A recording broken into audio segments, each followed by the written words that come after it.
Bonjour, bonjour. Alors, dans cet épisode-là, nous allons voir un autre modèle d'hypnose. Je vous ai d'abord parlé du modèle ericksonien. Quel était le modèle ericksonien? Qu'est-ce qu'on pouvait faire avec le modèle, pas ericksonien, de l'hypnose classique, de l'hypnose thérapeutique? Voilà, qu'on appellera le modèle peu importe qu'on utilise de l'ericksonien ou du hellmanien ou d'autres choses. Voilà le modèle qui est le modèle de l'hypnose classique, de l'hypnose thérapeutique classique. On a vu que il était important, quand on a fait le tour d'un domaine, quand ce qu'on fait ne marche pas, de faire ce qui fonctionne. Pour faire ce qui fonctionne, il faut souvent sortir un petit peu de ses ornières, sortir de ce qu'on a l'habitude de faire, pour aller vers autre chose, pour aller vers quelque chose qui est plus, qu'on peut maîtriser aussi, mais qu'au début on ne maîtrisera pas, mais se permettre de la découverte, se permettre de remettre en question des croyances limitantes. Et j'en ai eu beaucoup, et puis j'en ai toujours, sur ce que l'on fait, sur ce que l'on a vécu pendant longtemps. J'ai eu des croyances sur ces modèles qui n'étaient pas fonctionnels, et en les testant, je me suis aperçu que j'avais des résultats. Donc si j'ai des résultats, ma foi, c'est que le modèle est fonctionnel dans le cadre où on l'utilise. Aujourd'hui, je vais vous expliquer, je vais aborder un autre modèle, qui est le modèle qu'on utilise en hypnose spirituelle. Aujourd'hui, on va parler d'hypnose spirituelle de manière assez légère. Je ne vais pas rentrer dans un détail fabuleux sur le modèle, quoique ça le mériterait. Voilà, je vais vous parler du modèle. Quand ça ne marche pas, et que l'on n'est pas des abrutis sphériques. Ça vous a plu, les abrutis sphériques? Je ne sais pas. Je pense que c'était peut-être un peu fort. Mais, ma foi, quand on est un génie comme Zwicky, on peut se le permettre. Je ne sais pas, moi, je n'ai pas la prétention d'être un génie comme lui, mais toutefois, je tire des leçons de ce qu'il a vu, de son point de vue sur les choses, parce que son point de vue sur les choses a fait avancer beaucoup de choses. Et donc, c'est important de savoir ouvrir le champ, de savoir se remettre en question, même si des fois, il nous arrive d'être coincés. Ça nous arrive à tous à des moments. Il y a des moments où on est plus ouvert qu'à d'autres. C'est normal, mais de ne pas penser qu'on est détenteur d'une vérité. Alors, je vais être clair, dans le modèle que je vais vous présenter, qui est le modèle de... Voilà, j'essaie de trouver où j'ai ça. Voilà. Voilà, qui est le modèle de l'hypnose spirituelle. Voilà, il y a un joli dessin qui s'affiche. On va parler de choses un peu bizarres, qui dans certaines cultures sont très présentes, dans certaines cultures sont très admises, dans d'autres cultures un peu moins. Un peu moins. Vous savez, on fait partie d'une époque moderne, un peu scientiste sur les bords. Mais la science, comment dire, la science a forcément raison. Mais les champs qui font avancer la science sont des iconoclastes. Pasteur, par exemple, ça a été très contesté. Vous imaginez des choses qu'on ne voit pas à l'œil nu? Ah, mais ça ne va pas. Les gens à qui on a demandé de se laver les mains, au début, on refusait. Je ne vois pas la raison de me laver les mains avant d'avoir opéré un patient. Il n'y a pas de raison. Les bandages étaient réutilisés, puisqu'il n'y avait pas de bactéries. Les bandages étaient réutilisés, il n'y a pas de sens, on peut faire des économies. Les innovateurs, connaissez le cycle de l'innovation? Le cycle de l'innovation, c'est mal. C'est mal. C'est vraiment pas bien. C'est ridicule. C'est carrément ridicule. Oh, ma foi, ça peut être dangereux. Deuxième stade. On passe du ridicule au dangereux. Donc, c'est déjà que c'est fonctionnel si ça devient dangereux. Et le troisième stade de l'innovation, mais c'est normal, enfin.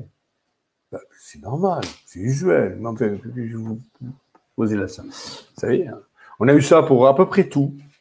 Les micro-ondes, les téléphones. C'est ridicule. C'est dangereux. C'est banal. C'est toujours le cycle. Donc, si quelque chose n'a pas commencé par être ridicule, il faut croire que c'est pas une vraie innovation. Donc, soyons un peu ridicules. Je vous propose d'être un peu ridicule et d'aller voir un modèle d'hypnose que moi-même j'ai trouvé des ridicules pendant longtemps. Et puis après, j'ai testé son efficacité. Je l'ai trouvé dangereux même à un certain moment. Et puis aujourd'hui, je trouve plutôt ça usuel. Voilà, usuel avec tout ce qu'on fait en thérapie qui peut évidemment être utilisé dans un bon sens, dans un mauvais sens. Je tiens à préciser aussi que je vais utiliser des langages qui sont des langages qui appartiennent à la tradition. Je n'aime pas beaucoup ça, mais c'est un langage commun. Quand on parle d'un langage, c'est pour être compris compris des gens avec qui on parle, de vous notamment. Donc j'emploierai des mots auxquels j'adhère pas forcément, mais qui sont des mots que tout le monde comprend. Et c'est plus facile. Les concepts sont des fois plus complexes que ça derrière. Je tiens à préciser aussi que je suis absolument pas croyant, que je suis un athée pur et dur, dans le sens où, pas agnostique, hein, vraiment athée. Pour moi, le concept de divinité est quelque chose qui appartient à l'être humain, qui est une merveille de l'être humain, la divinité, mais pas à d'autres que l'être humain, pas à des dieux, pas à des choses comme ça.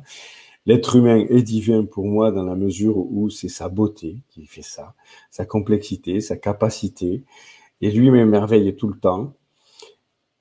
Pour autant, je ne crois pas qu'il y ait de divinité, donc en termes de divinité, à part l'être humain, je vois rien. Je crois en vous, je crois en moi, je crois dans tous les êtres humains qui m'entourent et que je vois un peu partout.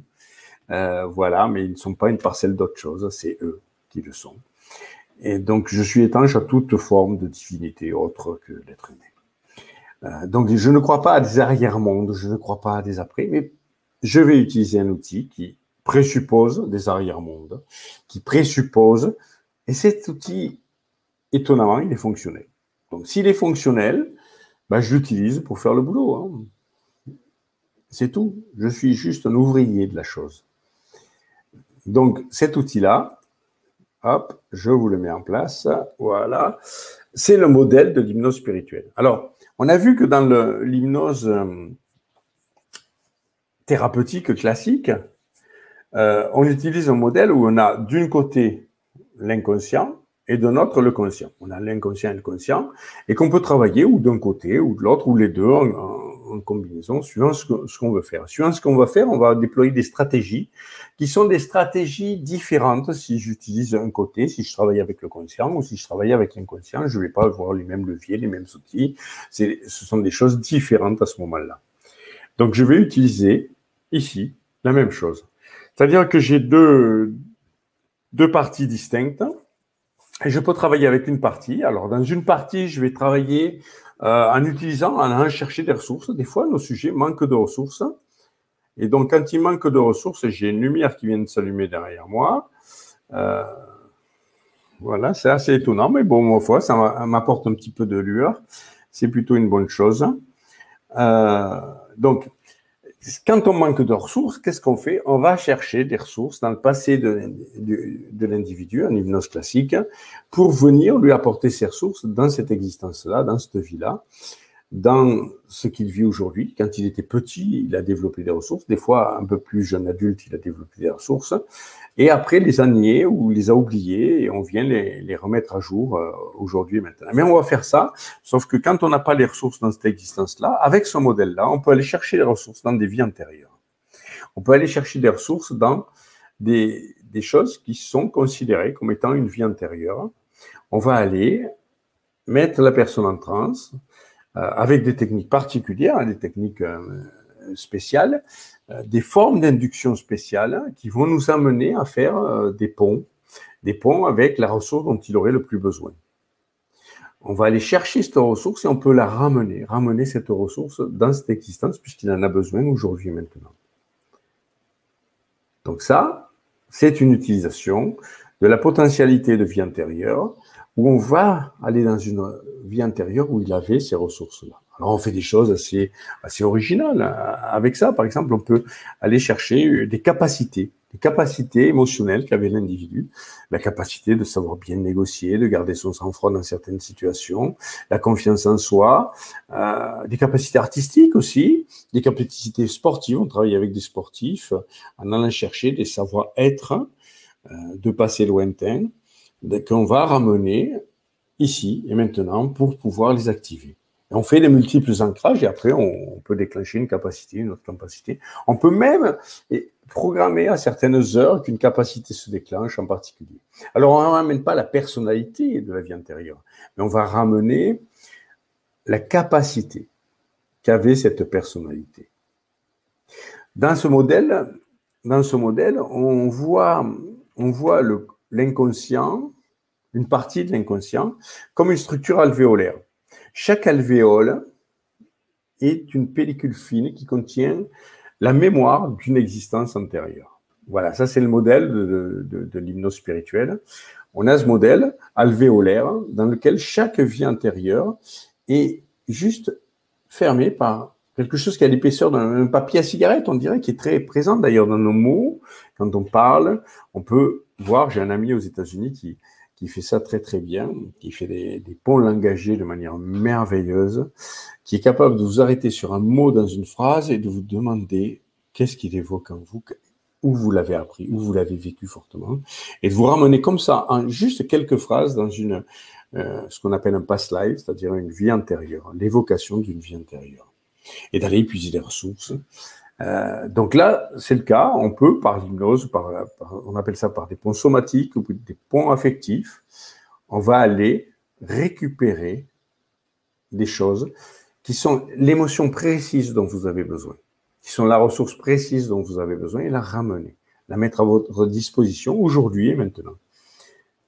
On va aussi, par exemple, des fois, on n'arrive pas à débloquer des processus traumatiques. On est confronté à des processus traumatiques, et là, on n'arrive pas à débloquer une situation.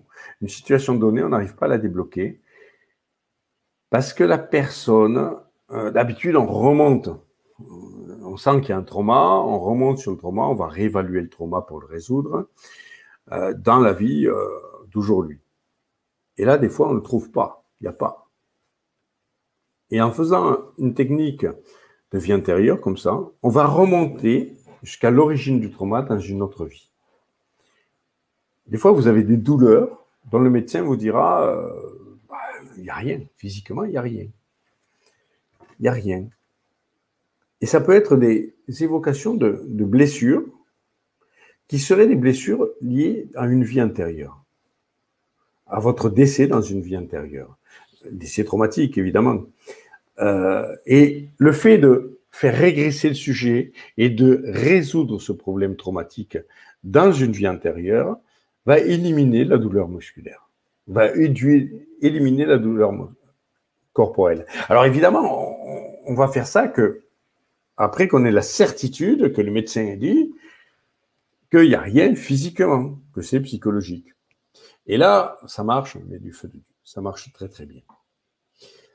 Donc on peut l'utiliser pour ça aussi, pour aller résoudre des traumatismes, que ce soit des blocages physiques, mais aussi des blocages émotionnels, dont la racine va être des fois plus complexe et remonter sur une ou deux ou trois vies antérieures. J'ai eu des grands cabinets, notamment le cas d'une personne qui se prenait qui se prenait pas, mais qui se transformait dès qu'il était en transe, dès qu'il était en loup-garou.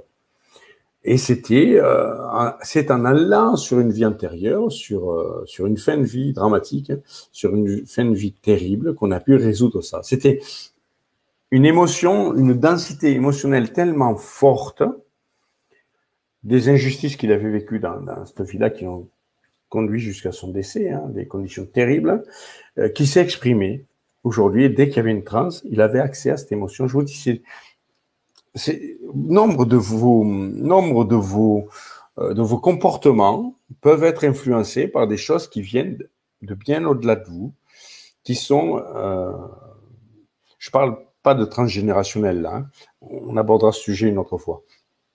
Je parle de ce modèle-là. Et dans ce modèle-là, on évoque le fait que certains événements traumatiques peuvent avoir été vécus en fin de vie souvent, mais pas que, dans des existences antérieures et que la trace émotionnelle est tellement forte qu'elle vous influence dans cette vie-là.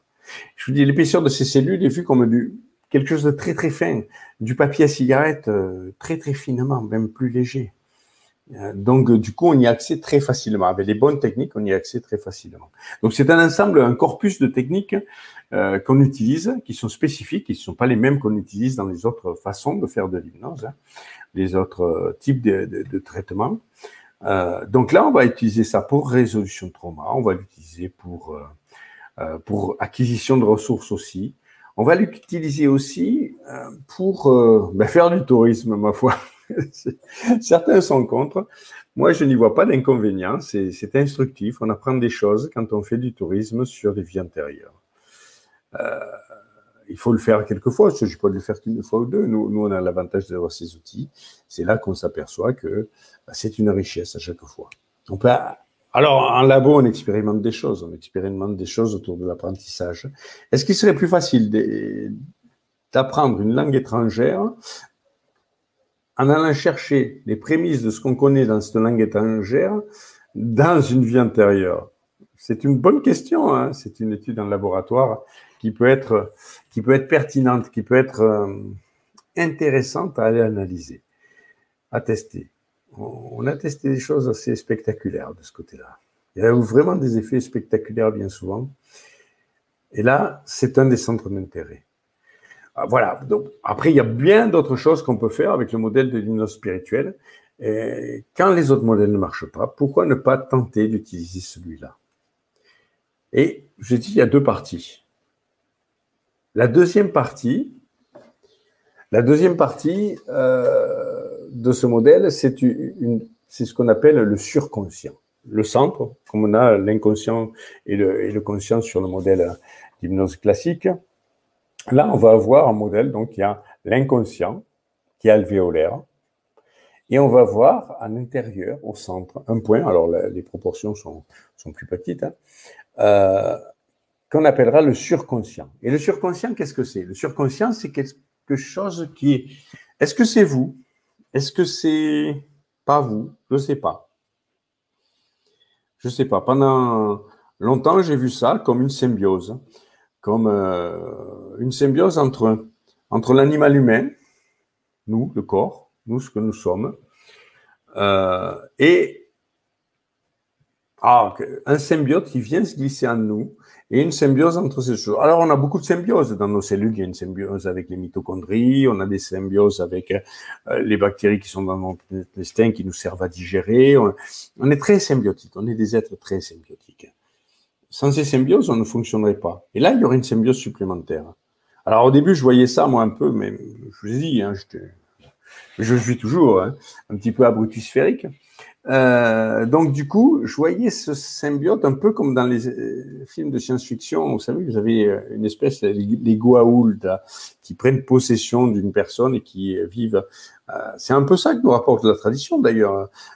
On appelle ça l'âme qui se glisse à l'intérieur du corps humain et qui vient avec essayer de piloter le corps humain, malgré, c'est un peu comme dresser un cheval, parce que l'humain a des tensions, des besoins, des envies, et le but de l'autre, c'est de piloter ça, de dompter le cheval, et puis voilà. C'était l'idée que j'en ai, et je pense que c'est un peu l'idée que j'en ai toujours d'ailleurs, avec d'autres points de vue dessus en plus.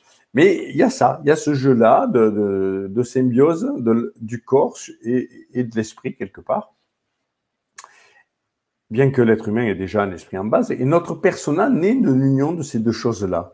Et ce surconscient, c'est l'autre partie qui porte ses mémoires avec lui, qui porte ses mémoires. Les mémoires ne sont pas innées à l'être humain, elles sont portées par ce symbiote qui sont les mémoires de l'incarnation, des autres incarnations, dans d'autres corps, dans d'autres temps, dans d'autres vies, qui a eu ce symbiote-là. Est-ce que ce symbiote, c'est nous ou pas? C'est une question de parti, une question de parti pris. Beaucoup pensent que ce symbiote, c'est nous, finalement. Moi, je n'en sais rien. C'est un modèle, donc je suis ce modèle. Je n'ai pas de croyance particulière par rapport à ce modèle-là, donc si c'est nous, tant mieux. Si c'est efficace, tant mieux. Donc ce symbiote, il a une particularité, c'est que lui, il a un vécu entre les incarnations. Et il porte avec lui la trace de ce vécu, alors le vécu des incarnations, mais aussi le vécu entre les incarnations. Qu'est-ce qui se passe si ce symbiote rentre dans un corps humain, vit une vie, le corps disparaît, le corps meurt, et puis se réincarne quelque temps après. Mais entre les incarnations, qu'est-ce qui s'est passé? Eh bien là, dans ce modèle-là, c'est de ça dont on parle. De ce symbiote, qu'est-ce qu'il fait entre les incarnations? De quoi il est porteur? Puisque si c'est nous, on porte les mémoires des vies antérieures, ok, mais entre les deux, qu'est-ce qui se passe? Et pourquoi ce symbiote a besoin de venir s'incarner? Pourquoi ce cycle que fait ce symbiote-là? Que fait l'âme? Alors, notre âme, qu'est-ce qu'elle fait? Je n'aime pas le terme âme, je vous le dis tout net, mais c'est le thème de la tradition, c'est le thème qui est le plus approprié, puisque c'est le thème que tout le monde comprend. Donc, cette âme, qu'est-ce qu'elle fait? Elle va vivre quelque chose entre les incarnations. Et c'est ça qu'on va explorer là. C'est là qu'on va explorer la motivation. La motivation, qu'est-ce que c'est? Un plan de vie. Si elle s'incarne, c'est qu'il y a un plan, c'est qu'il y a une volonté à cette action-là. Donc, on va explorer avec ce symbiote pour donner du sens. Avec cette âme, on va venir explorer ce qui donne du sens à cette existence. Pourquoi cette incarnation? Pourquoi les autres incarnations? Qu'aurait-il à apprendre? Quel est le parcours? Quelle est la présupposition? Si les incarnations étaient un cycle d'apprentissage, quel en serait le but? Et c'est ça qu'on va explorer. On va explorer quel est le but de l'existence et du cursus. Alors, on va parler des fois dans ces modèles-là de karma. Alors, je n'aime pas ce mot, évidemment, mais c'est le mot de la tradition. Donc, c'est un mot que tout le monde comprend à peu près. De karma. Voilà. On va aller voir qu'est-ce que c'est que ce qui doit progresser, qu'est-ce qu'il y a à apprendre, pourquoi ces cycles. Pourquoi on retrouve dans les cycles d'incarnation des choses qui sont récurrentes, des choses qui sont à chaque fois non résolues et qu'on répète. Et puis, un moment, la leçon est comprise, peut-être est-ce des leçons. C'est ce qui ressort de ces modèles-là, c'est qu'il y aurait des leçons à apprendre, il y aurait des évolutions à faire, des évolutions à parcourir et que ces cycles sont liés à ça et que la partie âme subit, c'est ce que nous disent les traditions, mais c'est ce que nous disent aussi les études derrière, parce qu'aujourd'hui, ce ne sont plus des religieux qui portent ça, aujourd'hui ces modèles ont été développés par des psychiatres. Ça fait bizarre de dire ça, hein. Ben oui, ces modèles ont été développés par des psycliniciens et des psychiatres qui traitaient les gens et qui s'apercevaient qu'en état hypnotique, ils remontaient des choses, ces gens livraient des choses et que ces choses n'avaient de sens qu'à partir du moment où on pouvait les mettre dans cette optique-là. Et on s'est aperçu qu'il y avait un habillage culturel à chaque fois, mais que cet habillage culturel était différent dans les habits qu'il portait, mais pas dans ce qu'il racontait, pas dans ce qu'il les sous-tendait. Et qu'on avait des expériences au Japon qui rapportaient finalement les mêmes expériences aux États-Unis ou en Europe, un peu partout sur la planète. Et si l'on nommait la culture de la personne, ben, les interréactions vont rester les mêmes. Juste, les images rapportées seront les images qui correspondent à la culture de la personne, mais le cycle d'interaction reste le même. Si je crois aux anges, je vais voir des anges. Si je crois, si je suis d'une autre religion, si dans la religion judaïque, par exemple, ben, je vais voir plutôt des rabbins. Je vais voir les symboles de ma religion, de ma culture, mais l'histoire racontée, elle, restera la même. Donc, on s'aperçoit qu'on peut faire un amalgame de ces cas et voir des grandes lignes qui se dessinent et qui sont toujours les mêmes. Et nos expériences en cabinet, effectivement, ont tendance à vérifier cela. Donc, notre culture vient le teinter. Nos présuppositions viennent le teinter. Moi, je préfère le voir comme quelque chose, comme de l'information. Comme quelque chose de non tactile, non visible, juste de l'information. C'est une autre façon de voir la chose. Ça, je vous en parlerai un de ces jours, en grattant le sujet, d'autres modèles, de modèles un peu moins rattachés aux traditions, un peu plus théoriques aujourd'hui, qui sont des modèles qui qui parle plus de fractales, plus de champs d'information, des choses comme ça, mais là, il faudrait rentrer plus dans le sujet.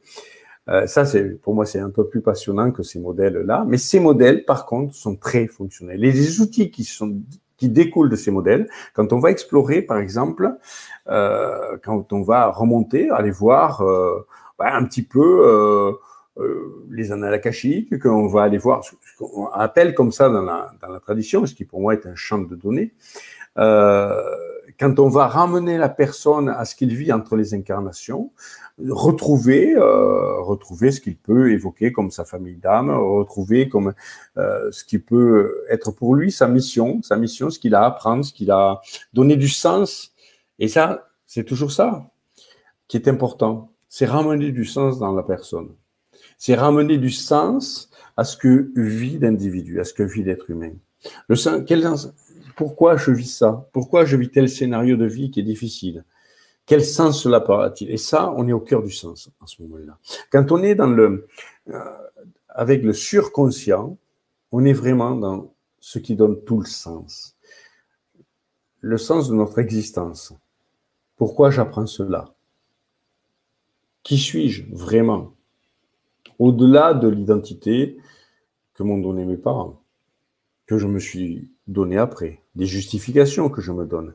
Là, on touche au sens le plus profond de l'être humain, au sens de ce qui nous donne le plan, et on peut modifier à ce moment-là, si c'est trop dur ce que l'on vit, on peut arriver à modifier la vision du sens de la personne pour qu'elle s'autorise ou qu'elle se sente autorisée à vivre autre chose aussi, ou qu'elle soit autorisée à vivre autre chose. C'est ça la puissance de ce modèle. C'est un modèle qui est vaste, qui n'est pas simple du tout. Là, je l'effleure, je le survole, je vous expose le modèle théorique. Après, les outils, eux, sont complexes. On voit beaucoup de choses fleurir de gens qui se disent, je ne sais pas, passeurs d'âme ou d'autres trucs comme ça, qui ont hérité ça d'eux-mêmes, alors que non. Ce modèle est infiniment complexe et demande des outils qui sont très pointus, des façons de travailler très fines, des positions à prendre, des façons pour le thérapeute d'agir qui sont très particulières et qui demandent d'avoir été apprises. On n'invente pas l'eau chaude, c'est pas un don là. C'est comme tout outil, si on veut être performant dans ce qu'on fait, le mieux c'est de l'apprendre. Si je le sais de manière innée. Même Mozart a appris le solfège. Le talent, c'est autre chose. C'est après l'apprentissage. Il me reste à vous parler de notre modèle. Je vous ferai une suite dans laquelle on parlera de notre modèle qui est l'autre modèle, le modèle suivant qui est un autre modèle. Voilà, qui est ce modèle-là, qui est le modèle de l'hypnose symbolique, qui vient compléter les deux autres modèles aussi, c'est encore autre chose. Et on verra le lien qu'il existe entre tous ces modèles après. Voilà, on verra qu'il y a un lien, même plusieurs liens qui existent entre ces modèles. Donc je vous dis à une prochaine fois, je vous laisse sur ce modèle-là, le modèle du inconscient alvéolaire, qui porte toutes les données des vies antérieures, et le modèle du surconscient, qui lui porte toutes vos notions de sens au plus profond. À très bientôt.